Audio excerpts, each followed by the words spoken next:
प्रकृति ऋषि का रोज का नियम था कि वो नगर से दूर जंगलों में स्थित शिव मंदिर में भगवान शिव की पूजा में लीन रहते थे। कई वर्षों से यह उनका अखंड नियम था। उसी जंगल में एक नास्तिक डाकू अस्थिमाल का भी डेरा था। अस्थिमाल का भय आसपास के क्षेत्र में व्याप्त था। अस्थिमाल बड़ा नास्तिक था। वो मंदिरों में भी चोरी डाका से नहीं चूकता था। एक दिन अस्थिमाल की नजर प्रकृति ऋषि पर पड़ी। उसने सोचा, ये ऋषि जंगल में छुपे मंदिर में पूजा करता है। हो न हो इसने मंदिर में काफी माल छुपा कर रखा होगा। आज इसे ही लूटते हैं। अस्थिमाल ने प्रकृति ऋषि से कहा कि जितना भी धन छुपा कर रखा हो चुपचाप मेरे हवाले कर दो। ऋषि उसे देखकर तनिक भी विचलित हुए बिना बोले, कैसा धन? मैं तो यहाँ बिना किसी लोभ के पूजा को चला आता हूँ। डाकू को उनकी बातों पर विश्वास नहीं हुआ। उसने क्रोध में ऋषि प्रकृति को जोर से धक्का मारा। ऋषि ठोकर खाकर शिवलिंग के पास जाकर गिरे और उनका सिर फट गया। रक्त की धारा फूट पड़ी। इसी बीच आश्चर्य ये हुआ कि ऋषि प्रकृति के गिरने के फल स्वरूप शिवालय की छत से सोने की कुछ मोहरें अस्थिमाल के सामने गिरी। अस्थिमाल ठहाका मारते हुए बोला, तू ऋषि होकर झूठ बोलता है। झूठे ब्राह्मण, तू तो कहता था कि यहाँ कोई धन नहीं, फिर ये सोने के सिक्के कहाँ से गिरे? अब अगर तूने मुझे सारे धन का पता नहीं बताया तो मैं यही पटक पटक कर तेरे प्राण ले लूंगा। प्रकृति ऋषि करुणा में भरकर दुखी मन से बोले, हे शिव जी, मैंने पूरा जीवन आपकी सेवा पूजा में समर्पित कर दिया, फिर ये कैसी विपत्ति आन पड़ी? प्रभु मेरी रक्षा करे। जब भक्त सच्चे मन से पुकारे तो भोलेनाथ क्यों न आते?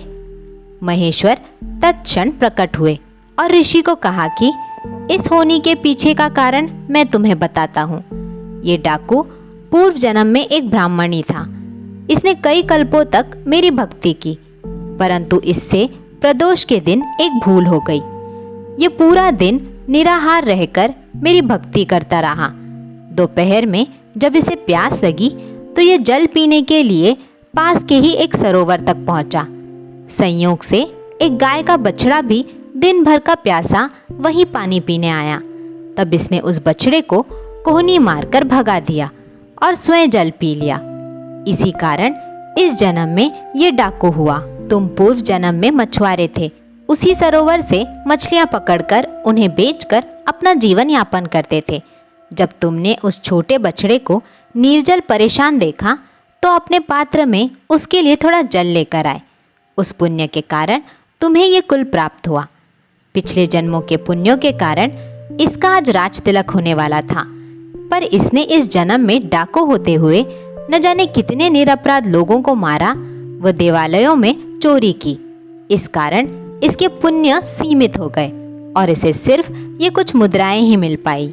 तुमने पिछले जन्म में अनगिनत मछलियों का शिकार किया, जिसके कारण आज का दिन तुम्हारी मृत्यु के लिए तय था, पर इस जन्म में तुम्हारे संचित पुण्यों के कारण तुम्हें मृत्यु स्पर्श नहीं कर पाई और सिर्फ ये घाव देकर लौट गई।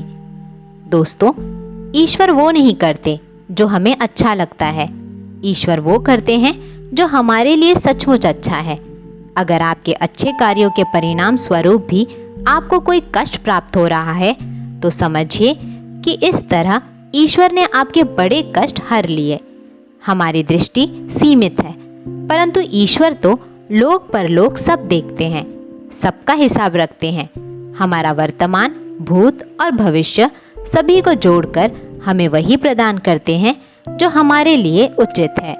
तो दोस्तों, कैसी लगी आज की कहानी? कमेंट करके जरूर बताएं और लाइक, शेयर, चैनल को सब्सक्राइब करना ना भूलें।